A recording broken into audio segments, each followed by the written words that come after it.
그러면 뭐가 할까요? 이제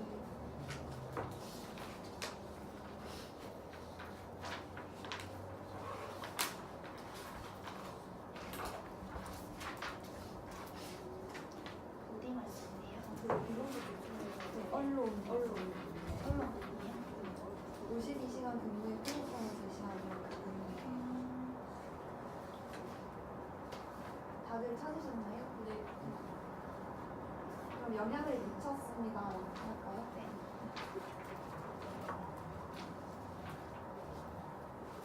저 아까도 말씀드렸는데 저희 공식적 참여자 부분에 고용노동부 있잖아요. 행정조직인 고용노동부 그 부분 찾으셨나요? 네, 거기 가이드라인 그 부분이 너무 길잖아요. 그래서 이 내용을 다 읽지 마시고 여기 그냥 크게 뭐 첫 번째 뭐 근로시간 단축 지원 강화 뭐 이런 식으로만 읽으시고 나머지 세부적인 내용은 그냥 PPT 내용은 참고해 주시기 바랍니다. 뭐 이런 식으로 하는 게 좋을 것 같아요.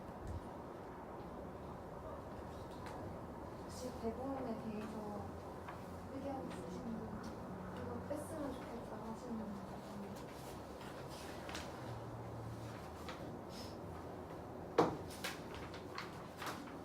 근데 그렇게 줄여도 15분 이내는 못하고 더 줄여야 될 것 같아서 그냥 아예 하나를 날려도 될 것 같거든요. 뒤에. 아니면 그러니까 이게 날리기도 좀 애매하지 않아요? 이게 비공식적에 이게 5개인가 있잖아요. 그 앞에 공식적인 4개고 그래서 날리려고 하는 비공식적 참여자를 날리는 게 나은 것 같은데 그거 하나 빼기가 좀 애매해서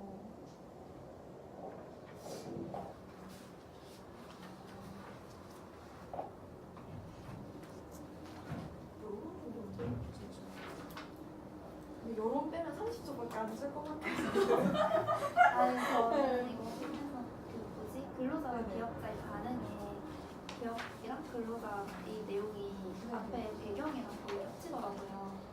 그래서 대본 읽으면서도 아 이거 되게 겹치는 거 많다 생각했는데 아예 반응 부분을 빼고 부수 효과로 바로 넘어가도 괜찮을 것 같아요. 아 여기 이 부분 말씀하시는 네네. 거죠? 여기 아 그러면 이 내용을 아예 날려버리는 걸로 시간을 줄이려면 그 부분은 아예 날려도 괜찮을 것 같아요.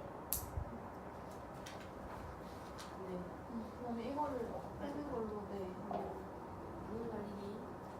이거는 그냥 PPT는 수정 앞에 냅두고 네네 이거 그냥 참고하시고라고 언급을 한번 하고 그냥 넘어가는 게 낫지 않을까요? 그러니까 반응이 안 생각하는데 반응이 PPT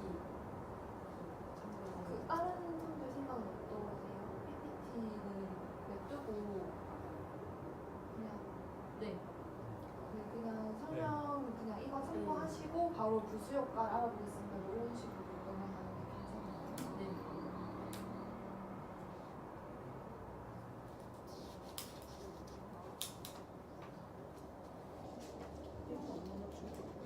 그거 안 써요. 진짜 한 5줄 줄였어요.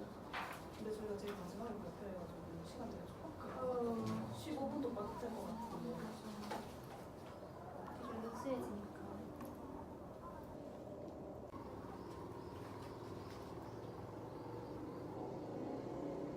저기 우리 오늘 모인 김에 그 컴퓨터하고 연결해가지고 한번 발표를 랜덤으로 한 명 해서 한번 해봅시다. 아, 그러면서 뭐 자연스러운 거 있으면은 자연스러우면은 넘기고 이상한 거 있으면 빼고 그냥 즉석으로 한번 해봅시다. 하나는 노트북이라도 필까요? 네, 그냥 이거 예, 보면서 그렇게 하면 해서 될 예. 것 같아요. PPT는 첫 번째 거, 두 번째 거 어떤 거 들었어요? 저는 첫 번째 때 첫 번째요. 첫 번째 걸로. 아, PPT 효과가 너무 많아가지고 아, 넘기는데 시간이 다 여기? 아니, 그 오늘 보니까 3번째 순서 발표를 하던데 3번째 분이 할까요? 뭔지 모르겠지만 아십니까? 순서 아십니까? 세 번째 하면 세 번째 있지 않아요?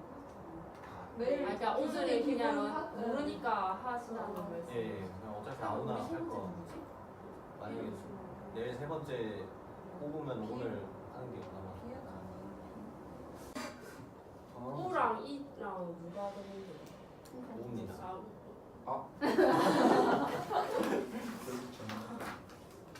그럼 15분을 맞춰놓을까요? 아니면 그냥 스톱워치를 할까요? 스톱워치로 놓으시면 이거는 연습인데 떨리네.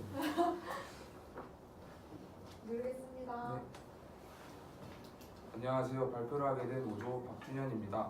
저희 조에서는 주 52시간 근무제에 대해서 조사를 해보았습니다.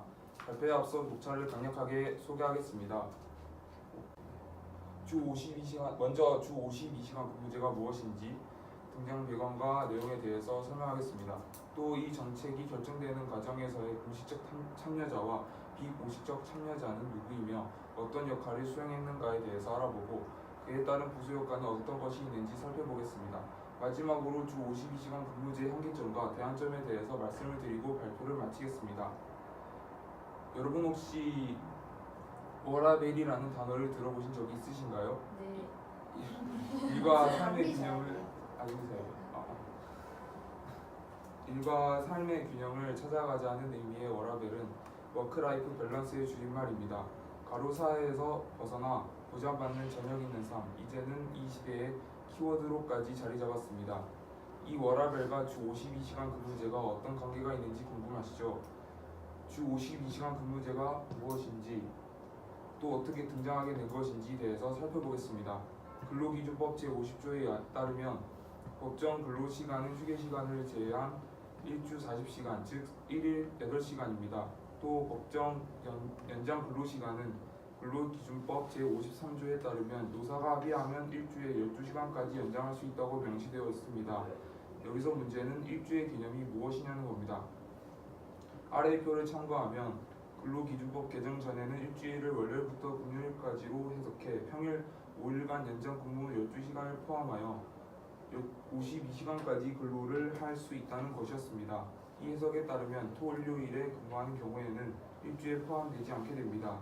물론 휴일에도 최대 16시간 근무가 가능했으며 이때 임금은 휴일 근로수당만 가산하여 임금의 1.5배를 지급하였습니다. 근로기준법 개정 후의 모습을 살펴보겠습니다. 2018년 2월 28일 국회를 통과한 근로기준법 개정안은 일주일은 7일이라는 내용을 명시하여 주 최대 근로시간이 68시간에서 52시간으로 16시간이 줄었습니다. 개정 전에는 연장 근로와 휴일 근로를 따로 측정했지만 개정 후에는 연장 근로와 휴일 근로를 함께 취급한다는 것입니다. 휴일에 일하는 것이 연장 근로로 인정되어 휴일 연장 근로 8시간 이내일 경우 통상임금의 50%를 가산하여 임금을 지불하고 8시간을 초과할 경우 통상임금의 100%를 가산하여 임금을 지불하게 됩니다. 이해가 잘 되시나요? 주 52시간 근무제 시행 시기 및 정책 목표에 대해서 살펴보겠습니다. 2018년 7월 1일 종업원 300인 이상의 사업장과 공공기관부터 본격 시행됐으며 산업계의 충격을 완화하기 위해 기업 규모별로 차등 적용합니다. 종업원이 50명에서 300인 미만인 사업장은 2020년 1월 1일부터 적용될 예정이고 종업원이 5명에서 50인 미만인 사업장은 2021년 7월 1일부터 적용될 예정입니다. 위의 내용을 포함한 근로기준법은 근로자 보호를 위한 강행 규정이기 때문에 노사가 합의해도 52시간 이상 일할 수 없으며 만약 이를 어기게 되면 사업주는 징역 2년 이하 또는 2천만 원 이하 벌금에 처해집니다. 이번 정부는 주 52시간 근무제 시행을 통해 현재 연평균 2052시간인 전 산업 노동자의 노동시간을 1800시간대로 단축하는 것을 최종 목표로 하고 있습니다. 공식적 참여자에 대해서 알아보겠습니다. 여러분도 잘 아시다시피 공식적 참여자에는 국회, 대통령, 행정조직, 사법부가 있습니다. 이 공식적 참여자들이 주 52시간 근무제라는 정책이 결정되는 과정에서 어떤 역할들을 했는지에 대해 중점적으로 보도록 하겠습니다. 먼저 국회입니다. 더불어민주당의 한정혜 의원과 자유한국당 김성태 의원 등 많은 의원들이 근로기준법 개정안을 발의를 하면서 대안을 설정하고 행정조직에게 해야 할 것을 제시했습니다. 그 내용은 다음과 같습니다. 일주가 휴일을 포함한 연속된 7일임을 명시하였고 기업 부담을 감안하여 기업 규모별로 3단계 2년에 걸쳐 시행하고 고용노동부 장관은 2022년 12월 31일까지 탄력적 근로시간의 단위기간 확대 등 제도 개선을 위한 방안을 준비하도록 했습니다. 두 번째, 국회 안에 있는 상임위원회가 개정안에 대해 심사해서 대안을 폐기하거나 국회의원들이 제시한 대안을 통합하여 위원회 대안으로 제안하였습니다. 세 번째, 법제사법위원회의 법의 자구 체계를 심사하여 이 법안에 대해서는 문제가 없다는 결과가 나왔습니다. 마지막으로 본회의로 심의되어 국회의원들의 의견을 찬반 투표를 이용하여 대안을 가결할지 부결할지 결정을 하는데 재석 194인 중 찬성 151인, 반대 11인, 기권 32인으로 가결되었습니다. 이후로 법 개정안이 공포되어지기 위해 정부를 이송했습니다. 다음으로 알아볼 공식적 참여자는 대통령입니다. 주 52시간 근무 제도에 대해 문재인 대통령은 가로사회에서 벗어나 나를 찾고 가족과 함께하는 사회로 나가는 중요한 계기가 되고 노동시간 단축은 고용 없는 성장의 시대 일자리를 나누는 가장 확실한 대책이라며 노동시간 단축은 노동 생산성의 향상으로도 이어질 것이라고 예측하였습니다. 또한 국무회의 연설에서도 대통령 직속 경제사회노동위원회에 이 사안에 대해서 조사하라고 요구했고 근로기준법 시행령을 사용해 정책 집행 과정에 영향을 끼쳤습니다. 세 번째로 알아볼 공식적 참여자는 행정조직인 고용노동부입니다. 고용노동부는 개정안의 대안에 대해 세부적인 가이드라인을 마련하였습니다. 그 내용은 PPT를 참고하시면 되겠고요. 첫 번째, 근로시간 단축 지원 강화를 했고 두 번째, 근로시간 단축 위한 근무혁신 지원을 했습니다. 마지막으로 살펴볼 공식적 참여자는 사법부인 법원입니다. 사법부는 근로시간에 대한 기준을 판단함으로써 정책 과정에 참여하였습니다. 먼저 휴게시간, 대기시간에 대한 판례를 살펴보면 1. 사용자로부터 언제 치료 요구가 있을지 불명한 상태에서 기다리고 있는 시간, 이른바 대기시간은 사용자로부터 치료하지 않을 것을 보장받고 있지 못하기 때문에 휴게시간으로 볼 수 없고 근로시간으로 보아야 한다는 것입니다. 2번. 고소인들이 특별한 업무가 없어 휴식을 취하며 시간을 보냈다고 하더라도 그 시간은 피고인의 지휘 명령으로부터 완전히 해방되고 자유로운 이용이 보장되는 휴게시간이 아니라 근로를 위한 대기시간에 해당한다고 보는 것이 타당하다는 것입니다. 이에 따른 대법원의 판결은 다음과 같습니다. 근로시간에서 정한 휴식시간이나 수면시간이 근로시간에 속하는지 휴게시간에 속하는지는 근로자의 실질적 휴식을 방해하거나 사용자의 지휘 감독을 인정할 만한 사정이 있는지와 그 정도 등 여러 사정을 종합하여 개별 사안에 따라 구체적으로 판단하여야 한다고 판결내렸습니다. 이상으로 주 52시간 근무제의 공식적 참여자들의 역할에 대해서 살펴보았습니다. 다음은 비공식적 참여자의 역할에 대해서 알아보도록 하겠습니다. 비공식적 참여자 중 주 52시간 근무제라는 정책이 결정되는 과정에 참여한 이 집단 정당 시민단체 여론 언론의 역할에 대해서 중점적으로 살펴보겠습니다. 먼저 이 집단인 한국경영자총협회에서는 단순히 노동시간만 줄이면 기업과 경제에 타격이 생긴다고 주장하며 성과 연동형 임금체계 개편 등을 통해 생산성을 높이는 동시에 업종 특성에 맞춰 근로시간을 탄력적으로 운영할 수 있도록 자율성도 함께 키워줘야 된다고 주장했습니다. 중소기업에서는 부인난, 업무 숙련도, 재정 여건 등 때문에 어쩔 수 없이 초과 근로가 이루어지는 경우가 많은데 이러한 특성을 고려하지 않고 근로시간만 단축하면 범법 사업장이 속출할 것이라고 주장했습니다. 그래서 경총은 2018년 12월 7일 근로기준법, 최저임금법, 산업안전보건법 등에 대해 경영계의 종합의견서를 작성해 국회 관련 상임위에 제출하는 방법으로 영향력을 행사했습니다. 두 번째 비공식적 참여자인 정당을 살펴보겠습니다. 집권 여당인 더불어민주당의 경우에는 문재인 대통령의 주 52시간 근무라는 대선 공약을 정책으로 채택하여 집행하고 있습니다. 여당의 제도를 통하여 삶의 질을 개선하며 사업 경쟁력을 위한 정책이라고 주장하고 있습니다. 이와 반대로 제1야당인 자유한국당은 저녁이 있는 삶에는 동일하지만 주 52시간 근무로 낮아진 수입으로 인해 투잡을 해야 할지도 모른다며 연장 근로 허용 범위를 확대하고 탄력 근로제 단위기간 연장과 재택근무 문화 정착 등의 의견을 제시했습니다. 세 번째 시민단체인 가로사 아웃 공동대책위원회에 대해서 살펴보겠습니다. 30개의 노동 시민사회단체가 가로사 아웃 공동대책위원회를 발족하여 2017년 11월 15일 기자회견을 통해 정책과정에 참여했습니다. 공동대책위원회는 근로기준법 제59조가 근로자들의 가로사 증가 요인이라고 주장하며 폐기를 요구했습니다. 근로기준법 제59조란 근로시간 및 휴게시간의 특례의 운수법, 통신법, 금융보험, 이용업 등 일부 업종에 대해 주 12시간을 초과해 연장 근로를 하게 하거나 휴게시간을 변경할 수 있도록 하는 내용입니다. 이와 같은 내용이 근로자들의 과로 요인이라 주장했습니다. 가로사 아웃 공동대책위원회의 활동으로 2018년 7월 1일 시행하는 근로기준법에는 그들 의견이 어느 정도 반영되었습니다. 그래서 2018년 개정된 법에서는 사실상 제한 없는 근로를 허용하여 초장시간의 근로의 원인이 되고 있는 근로시간 특례 업종의 범위를 5개로 축소하였습니다. 마지막 비공식적 참여자로 여론과 언론을 함께 살펴보겠습니다. 2018년 9월 4일 문화체육관광부 국민소통실에서 여론조사 전문기관인 한국리서치에 대한 노동시간 단축에 대한 인식 여론조사 결과를 보시면 국민 64.2%가 이번 정책 도입을 잘된 일로 평가했고 잘못된 일이라고 응답한 이의 비율은 28.5%였습니다. 즉 국민의 60% 이상이 주 52시간 근무에 따른 노동시간 단축을 긍정적으로 평가하고 있다는 것을 알 수 있습니다.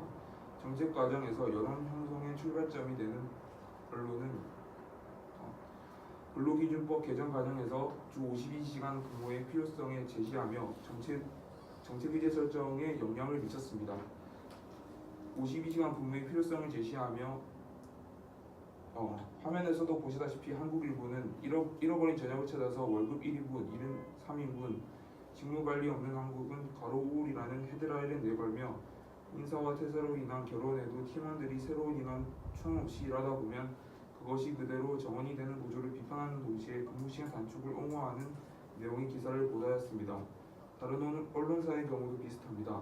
집배원들의 이딴 가로사가 언론에 자주 등장하면서 근무환경 개선과 근로시간 단축을 요구하는 기사들이 줄지어 나오기 시작하면서 근무시간 단축이 필요하다는 언론 편성에 영향을 미쳤습니다. 다음으로 기업과 근로자의 주 52시간제 도입 후 이 제도의 긍정적인 부수효과와 부정적인 부수효과를 알아보겠습니다. 긍정적인 부수효과를 살펴보면 근로시간이 줄어들면서 남은 시간을 여가생활과 취미에 활용하는 사람들이 많아졌습니다. 그로 인해 여가, 관광, 교육 산업이 부상하게 되었으며 집합 쪽이 늘어나면서 주거지 인근 상권이 활성화되어 가는 것을 볼 수 있습니다. 또 가정에서 보내는 시간이 많아졌기 때문에 일을 하면서도 가정에 보다 충실한 모습을 보이게 됩니다. 그러나 긍정적인 모습만 있는 것은 아닙니다. 다음은 부정적 부수효과에 대해 알아보겠습니다. 가장 논란이 되고 있는 것은 근로자들의 임금이 감소했다는 것입니다. 줄어든 임금으로 생활을 유지하기 어려운 근로자들이 추가적으로 일자리를 구하면서 오히려 삶의 질이 더 떨어진 것을 볼 수 있습니다. 또 노동시간이 줄어들면서 생산량이 감소하게 되었고 자연스럽게 기업의 매출도 감소하게 되는 것을 볼 수 있습니다. 일부 현장에서는 법의 적용을 받지 않는 불법 외국인 노동자를 착취하기도 하며 정부는 큰 타격이 예상되는 중소기업의 피해를 줄일 수 있는 대책을 논의하면서 예산을 이중으로 낭비하게 됩니다. 최근의 이슈로는 주 52시간 버스 대란 사태가 있습니다. 버스 기사들은 평균 주당 70시간 안팎을 운전하며 임금 유지하는데 단축근무로 월급이 줄어들게 되자 이직하거나 그만두는 경우가 늘어났습니다. 버스 기사 인력이 부족하게 되자 일부 노선이 폐지되고 배차 시간이 길어지면서 시민들이 불편함을 겪게 되었습니다. 마지막으로 주 52시간 근무제 한계 및 대안 점에 대해 살펴보겠습니다. 주 52시간 근무제가 정부가 목표했던 것처럼 근로자의 삶의 질을 향상시키는 법인가에 대한 의문을 가질 필요가 있습니다. 법의 실효성에 대한 의문도 가져보아야 합니다. PC 오프제로 사내 컴퓨터가 꺼지면 개인용 컴퓨터로 일을 이어서 해야 하는 상황이 빈번하게 일어나고 있습니다. 근로자의 자발적인 신고가 중요한데 생계가 달린 무게인 만큼 내부 고발은 현실적으로 어렵고 편법과 불법은 만연할 가능성이 큽니다. 근로시간의 기준이 모호하다는 점도 한계점이 될 수 있습니다. 회식이나 부서 야유회, 잠깐 가지는 휴식시간, 자발적인 출근의 이 자발적 기준 또한 모호하다는 문제점이 있어 근로시간으로 정의하기에 한계점이 있습니다. 효율적인 주 52시간제를 위해 개선해야 할 점으로 노동시간에 대한 명확한 기준이 필요합니다. 이는 정책의 현실성을 보여주며 노동자들의 혼란을 해소시킬 것입니다. 정부는 모든 기업의 이 제도를 도입하는 방향보다 보안, 통신, 게임 산업 등 근로시간 단축을 지키기 어려운 예외 산업에 대한 철저한 분석을 해야 합니다. 이러한 사업장에서는 선택적 근로시간제 단위 기간을 확대하는 등 보완입법이 필요합니다. 마지막으로 근로기준법은 근로자와 사업자 모두에게 민감한 문제이면서 사회의 충분한 합의를 거친 후 최종적으로 개정되어야 부작용이 덜하고 문화 자체로 안정적이게 자리 잡을 수 있을 것입니다. 이상으로 발표를 마치겠습니다. 감사합니다. 15분 15초. 아 예. 고생하셨어요. 네. 읽기만 해서 이렇게 나온 거지. 그렇죠. 이렇게 보면서 하면은 18분 정도 나올 것 같아요. 혹시 여론 부분에 있잖아요. 그 퍼센테이지를 읽잖아요, 우리가. 그거를 그냥 읽지 말고 그냥 국민의 60% 이상이 52시간 근무제에 따른 노동시간 단축을 긍정적으로 평가할 수 있다는 것을 알 수 있습니다. 이것만 읽으면 안 될까요? 네, 그거 앞에 저도 부분 하지 말고 좀 네. 이거를 앞에 부분을 말려버립시다.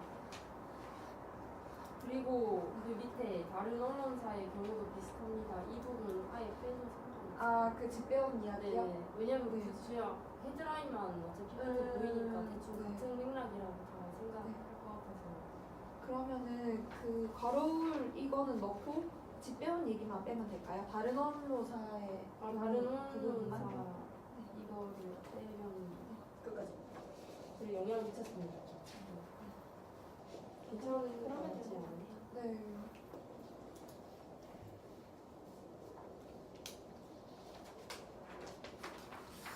그리고 저 읽어보니까 그 공시적 참여자의 그 네. 사법부 판결 있잖아요. 한번 보여주실 수 있으세요? 어떻게 빼야 되죠? 사법가. 이건가요? 네. 이게 그 내용을 여기 다 담은 거거든요. 네. 그래서 그래서 이거 그- 애매한데 이걸 읽기에는 뭔가 지루한데 맞죠. 발음도 자꾸 하려니까 꼬이고, 좀 그렇죠. 아니면은 판례는 읽지 말고 판결만 읽는 건 어때요? 네, 그것도 괜찮아요. 네, 판례는 빼고 그러면 판결만 읽지 말고 할까요? 괜찮으세요? 그러면 판례는 빼고 대법원의 판결은 다음과 같습니다. 하는 걸로 할까요? 그러면 그러니까 이렇게 휴게 시간, 대기 시간 대한 판례에 대한 대법원의 판결을 보겠다. 아, 아니 그냥 판결만 아니면 그 그런 걸로 PPT 연기가 됐는데 네. 이에 대한 대부분 판결을 내려야 합니다.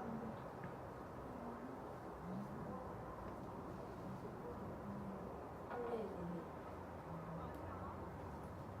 아니면 판례는 PPT를 참고해 주시고 저희는 뭐 대법원의 판결만 간략하게 소개해 드리겠습니다. 뭐 이런 식으로 하면 좀 네.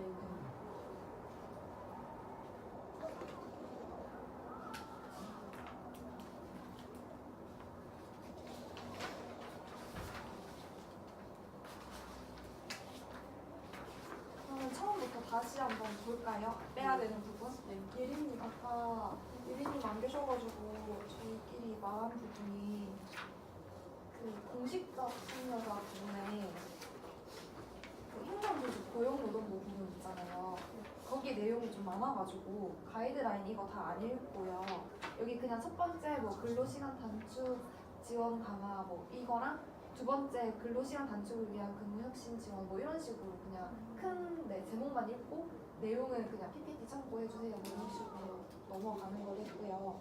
그리고 아까 사법부 부분에 그 판례 부분 빼기로 한 거 뒤로 넘어가셔서 여론과 언론 부분을 보면 그 여론 부분에 그 퍼센테이지 있잖아요. 앞에 부분은 빼고 여기 즉 국민의 60% 이상이 주 52시간 근무에 따른 노동시간 단축을 긍정적으로 평가하고 있다는 걸 알 수 있습니다. 이 부분만 살리고요. 네, 또 그리고 언론 부분에는 다른 언론사의 경우도 비슷합니다부터 해서 영향을 미쳤습니다. 이거 빼고 네. 그리고 부수효과에 저 언론에 네네 인재 설정 일정에 영향을 미쳤습니다. 아, 네네. 영향을 미쳤습니다. 참여했습니다. 미쳤습니다.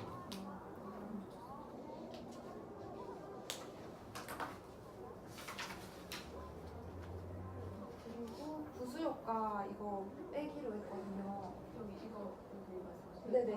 부수 반응. 효과를 다 네. 그리고 바로 그냥 긍정적인 부수가. 아, 네네. 아, 부수 효과가 아니라 네 앞에 반응, 네, 그 반응. 부분 반응 부분은 네. 여기서 제가 제안 하나 드려도 됩니까? 제 네네. 생각에는 네. 보수 효과하고 한계점 및 대안을 다 삭제를 해버리고 내용 PPT 내용도 마찬가지고요. 그냥 다 삭제를 하고 그냥 우리가 결론을 내는 게 어떨까요? 이 정책이 나오기까지 뭐 대통령이 뭐 가장 큰 역할을 한 것 같다라든지 그런 결론으로 차라리 가는 게, 왜냐하면 이 부수 효과하고 한계점 이런 게 뭐 있으면 좋을 것 같기도 한데, 근데 사실 우리가 발표하는 내용하고 크게 막 맞아 떨어지는 건 아니잖아요. 왜냐하면 우리는 정책 결정 과정에서 참여자를 얘기를 하는 거지 그 정책을 막 면밀히 분석하는 건 사실 좀 아니지 않습니까? 그래서 시간도 아까 15분 나왔는데 내일 뭐 하다 보면 뭐 18분이 뭐 될 수도 있고 뭐 그걸 떠나서 일단 좀 최대한 간결하고 핵심만 말하는 게 좋을 것 같아가지고 제 생각은 그렇거든요. 그러면 만약에 하게 되면은 이 네. 부수 효과랑 이걸 다 빼고 그냥 네네. 결론을 우리끼리 다시 만들자. 네, 목차를 그냥 네. 비공식 다음에 네. 결론을 내는 거죠. 아, 이러한 참여자들이 있었는데 이 과정에서 우리 조는 뭐 대통령이나 혹은 언론이나 뭐 이런 두드러지게 역할을 하는 참여자들을 몇 개 정리를 하고 그랬다 하고 그냥 끝내는 게 좀 더 목적에 적합하지 않나 그런 생각이 들어요. 저는.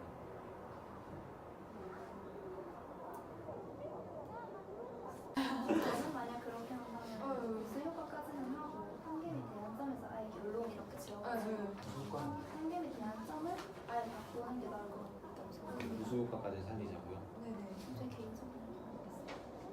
저도 만약에 하게 되면은 이 아까 빼기로 한 부분 빼고 그 긍정적 부수 효과랑 부정적 부수 효과를 살리되 요것만 바꿔서 네, 결론을 내리는 것도 좋을 것 같아요. 부수 효과를 없애는 건 좀 아까운 것 같아서 제 생각은.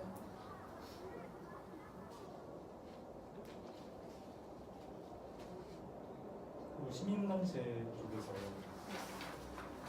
이게 근로 기준법 59조를 그냥 설명을 다 하잖아요. 아, 네네. 그걸 뺄까요? 저는 어차피 PPT에 내용이 나와 있잖아요. 그래서 네네. 네. 괜찮다고 빼도 괜찮다고 생각하는 아, 이거든요. 저도 괜찮아요. 그러면 뺍시다. 저는 근데 PPT에 근로기준법 그 연장근로 할 수 있는 대상만 이렇게 있고 52조가 무슨 내용인지 정확하게 나와 있지가 않아요. 아, 59조가 네. 뭔지 정확히 나와 있지 않아요. 그냥 그러면 이게 이렇게 줄었다 이렇게 표로만 이렇게 나와 있어요. 그 대상 업종 그러면 한번 짚고 넘어가면 좋지 않을까요? 저게 이름이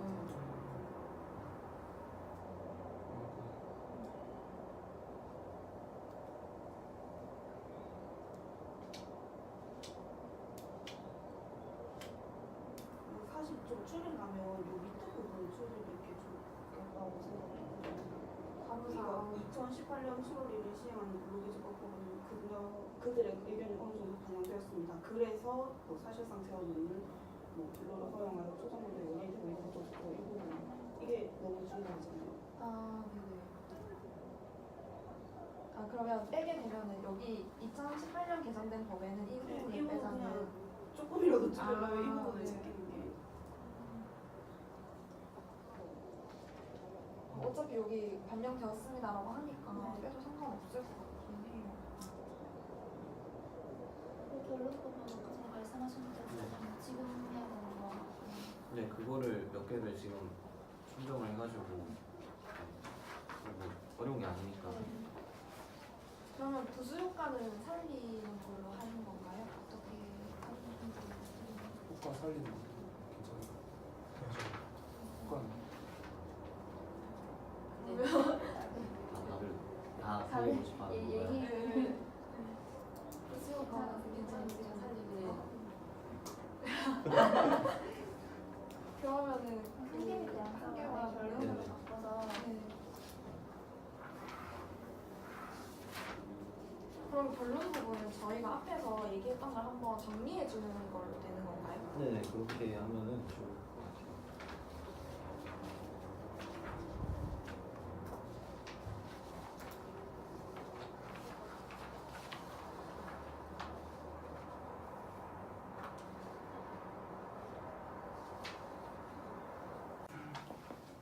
그럼 이 정책이 나오기까지 제일 영향을 많이 미쳤던 참여자들을 수정하는 말씀이시죠? 네, 정책 결정 과정에서 좀 역할이 두드러졌던 참여자가 있다면 누굴까?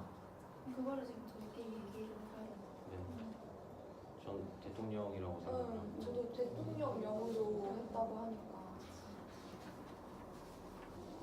근데 이 정책이 그 예전부터 얘기가 됐었죠. 네, 한참 전부터 말이 계속 나오고 있었어요. 찾아보니까. 그럼 한참 전부터 있었는데 어떤 워라벨이라는 이 라이프 스타일의 어떤 변화, 뭐 문화 그런 것들이 어떤 촉매라고 해야 되나 그렇게 돼가지고 등장한 건가요?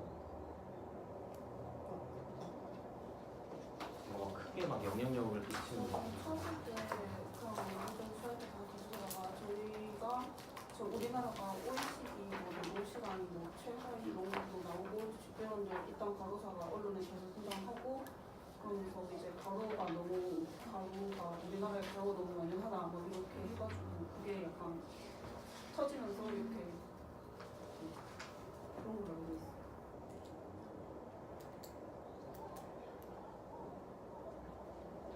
그러면 대통령하고 언론으로 정하는 게 어떨까요? 대통령은 뭐 원래 그쪽 성향이 친노동밖에 없었고 거기다 언론도 워라벨이라든지 어떤 집배원들의 어떤 근무 패턴, 뭐 생활 이런 거 사고를 보도를 많이 해가지고 좀 국민들의 어떤 인식을 좀 바꿔놓는데 그게 기여 역할을 하지 않았나라고 생각하면 대통령하고 언론이 정책이 결정되기까지 좀 가장 두드러진 역할을 한 것 같아요. 제 생각에는.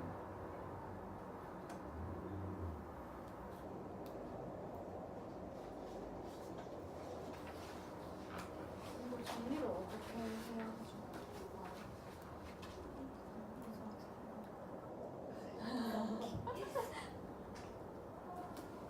이걸 그럼 제가 이따가 해가지고 한번 올려볼까요? 결론 뭐 말한 거 동의를 다 하신다면. 지금 끝내는 게 좋지 않을까요? 그렇죠? 결국 이거 PPT를 또 만들어내서 아. 넣어야 되니까. 네. 시간은 충분히 될 것 같아요. 네. 많이 빼가지고 지금 12분 정도 될 것 같아요. 지금. 이거 넣는 거 할 게 없습니다.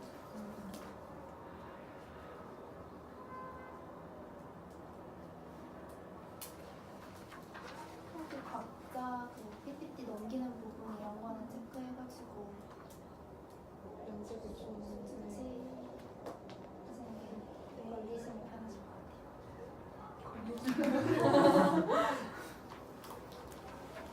그러니까 뭐 언론에서 이렇게 말해서 여러 형태대로 대통령령을 해서 대통령이 하면은 어차피 정당 밑에 다다다다 다 연결되니까 두 가지 간단하게 얘기하면 굉장히 좋은 것 같아요.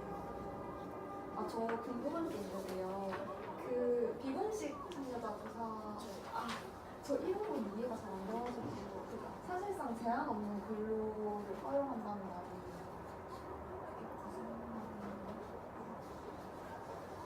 그러니까 이게 59조에 보면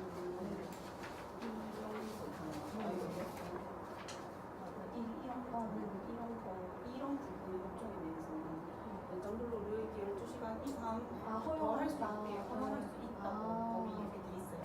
근데 이거를 이제 5배로 줄인 거죠. 26개에서 5배로 줄였어요. 아, 그러니까 업종을 26개에서 네. 40종에 줄여서 일단은 이해가 안 돼서 근데 이 부분 없애기로 한 거죠. 이거 아까 그래서 스타일이 그 때문에 요기만 빼자고 한 거예요. 네, 59조는 살리고 예정된 그러니까 여기 범위는 앞에 여기 뒤에 두 줄. 아니에요? 이 두 줄 빼자는 거. 두 줄 아니야? 맞죠? 원래는 아까 여쭤보고 아, 네네. 바로 사이에서 가고요. 아, 비공식적면에서 위에. 여기까지 맞죠? 바로 그 위에. 아 이렇게 저 이거를 그 대본팀에서 오늘 혹시 시간이 되신다면 한 번 더 아, 네, 수정해서 다시 올리는 예. 네. 하셔야 될 거예요. 이 부분을 빼는 거 어때요? 그냥 벌금 처해진다. 이거 사실 필요 없을 것 아, 같아서. 네네. 그 어디 그 두 번째 페이지 위에 내용을 포함한 불금법은 당의 규정이 벌금에 처해집니다. 이거 이 없애야 부분만 될까? 빼면 될까요? 네, 없애야 될까? 굳이 없애야. 그러면 한 여유롭게 한 15분 안 될것 같아요.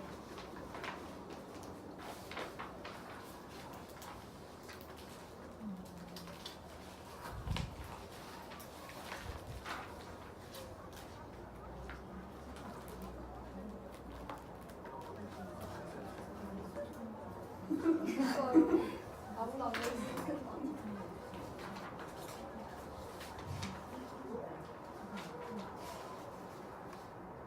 해명하면 조례한 게 있다고 안 모여가지고 이건 적었죠. 다른 그냥 앉아서 교수님이 몇 조에 몇 번째 누구다 이렇게 말하면은 이렇게 발표하더라고요. 저희 그럼 이제 다 끝나갈까요? 고생하셨습니다. 수고하셨습니다.